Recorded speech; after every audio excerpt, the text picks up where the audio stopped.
फारूकी को क्यों गिरफ्तार किया? इमरान खान सरगोदा जलसे में हुक्मरानों पर बरस पड़े।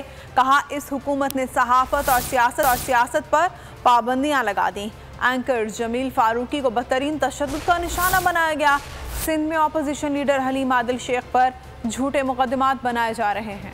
लगता है कि हमारी फेवर कर रहा है या हमारे लिए आवाज बुलंद कर रहा है, उनके खिलाफ एक्शन लिया जाता है। जमील फारूकी को जो उन्होंने किया उससे, और उसके अलावा अयाज अमीर और समी इब्राहिम जैसे दानश्वर, उनको जो जलील करने की कोशिश की गई, सिर्फ एक वजह कि किसी तरह इमरान खान की कोई हिमायत ना करे, उसके लिए कोई लिखे ना, कोई मीडिया उसको दिखाए ना। के केस और कभी तौहीन मजहब के केस और कभी किस किस्म की FIR मेरे लोगों के ऊपर किया जा रहा है। हलीम आदिल को जो जुल्म किया जा रहा है, ये जरदारी डाकू जो उसके ऊपर जुल्म कर रहा है, सिंध में अपोजिशन लीडर होते हुए जो हमारे ऊपर FIRs के अलावा धमकियां दी जा रही हैं, टेलीफोन करके लोगों को डराया जा रहा है। एक बार फिर नंबर 1